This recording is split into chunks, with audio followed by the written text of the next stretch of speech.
नीरू का बेटा फौज में बड़ी पोस्ट पर था। वो हमेशा तैनाती में बाहर रहता। घर में अकेली नीरू बोरियत महसूस करती थी। नीरू की सहेलियों ने उसे सलाह दी कि वो अपने बेटे की शादी करवा दे। बहू के आ जाने से सब ठीक हो जाएगा। बेटा अपार, तू तो फौज में रहता है, मुझे घर में अकेलापन काटने को दौड़ता है। तू एक काम कर बेटा, शादी कर ले, फिर बहू के साथ मैं घर में आराम से रहूंगी। क्या माँ, मैं जब तक मेजर नहीं बन जाता शादी नहीं करूँगा। तुम कहीं घूमने जाया करो, लेकिन शादी की बात मत करो। इतना कहकर अपार वहाँ से चला जाता है, लेकिन जाते वक्त उसे माँ की भी चिंता रहती है। एक दिन दरवाजे की घंटी बजती है। नीरू दरवाजा खोलती है तो सामने एक सुंदर सी लड़की साड़ी पहनकर सर पर पल्लू रखकर खड़ी होती है। कौन हो तुम बेटा, और तुम्हें किसने भेजा है? मेरा नाम कंचन है और मैं आपके बेटे अपार की बीवी और आपकी बहू हूँ। तभी घर का फोन बजता है। नीरू फोन उठाती है तो अपार का फोन होता है। माँ, कंचन आ गई। वो आपकी बहू है माँ, और मैंने उससे शादी कर ली है।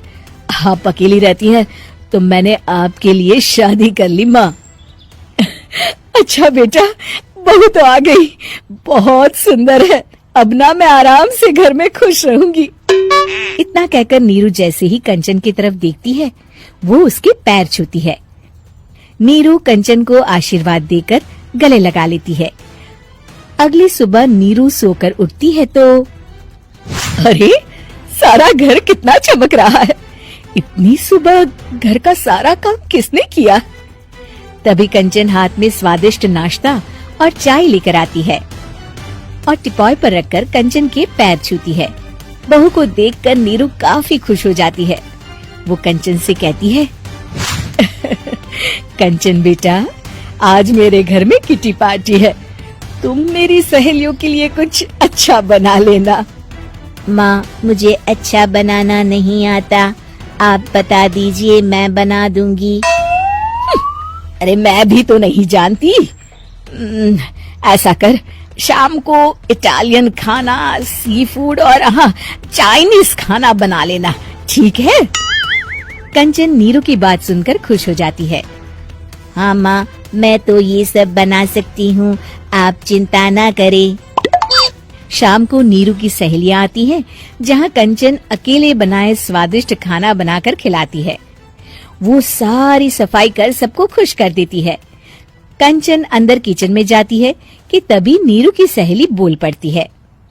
अरे नीरू, तेरी बहू तो बड़ी परफेक्ट है, तेरी हर बात मानती है और सारा काम भी अकेले करती है, तुझे शिकायत का मौका भी नहीं देती। लेकिन क्या फायदा, बेचारी नीरू का जीवन तो बहू के आने के बाद भी बोरिंग का बोरिंग ही रहा। क्यों, ऐसा क्यों बोल रही है? अब तो मेरे साथ मेरी बहू भी रहती है। हाँ, रहती तो है, लेकिन मैं ऐसी लड़कियों को बहुत अच्छे से जानती हूँ।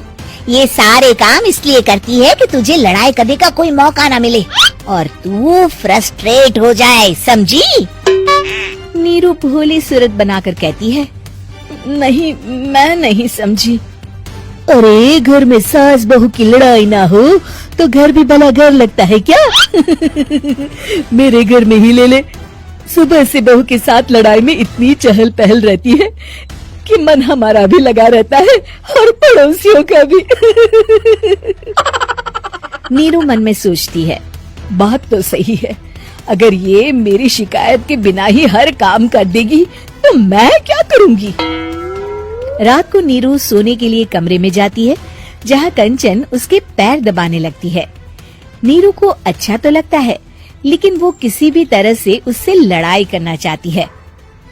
बहू, दर्द पैर में नहीं सर पर है और तू मेरे पैर दबा रही है। मैं सर दबा देती हूँ माँ जी। ये कहकर वो उसका सर दबाने लगती है। तू एक काम कर, मेरे लिए बादाम वाला दूध ले आ, जा। कंचन जाकर सास के लिए दूध ले आती है। अब नीरू उसे जो कहती कंचन झट से कर देती। बहू, जरा छत से जाले निकाल दे। जी माँ जी। कंचन 5 मिनट में ही पूरे घर के जाले साफ कर देती है। नीरू तो देखती की देखती ही रह जाती है। कमाल है, ये तो हर काम कर रही है। तरस गई मैं तो इससे लड़ाई करने को। इतना कह के नीरू चली जाती है। नीरू को एक दिन कंचन पर इतना गुस्सा आता है कि वो सोच लेती है आज तो उससे लड़कर ही रहेगी। मौका देखकर नीरू कंचन को पैर से लंगड़ी देकर गिरा देती है, जिसके बाद जो होता है नीरू को विश्वास ही नहीं होता। जमीन में 2 भागों पर गिरी कंचन के सारे पुर्जे बिखर जाते हैं। स्प्रिंग और उसके अंदर से रंग बिरंगी लाइट जलने लगती है। तभी घर की घंटी बजती है। नीरू डरकर दरवाजा खोलती है तो सामने अपार खड़ा होता है। क्या हुआ माँ, तुम इतना डर क्यों गई? कंचन ने कुछ किया क्या? कुछ कहा क्या उसने? मैं अभी बताता हूँ। तभी अपार की नजर कंचन पर पड़ती है। अरे माँ, तूने ये क्या किया? कंचन को तोड़ दिया। तुम्हारी खुशी के लिए मैंने रॉबर्ट को तुम्हारी बहू बनाकर भेजा था, जिससे तुम्हारी हर इच्छा पूरी हो और तुम खुश रहो। माँ, ये तो इंसान थी भी नहीं, इससे तो गलती हो ही नहीं सकती थी।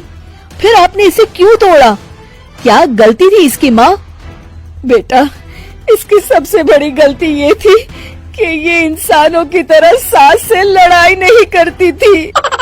अपार माँ की बात सुनकर हैरान रह जाता है।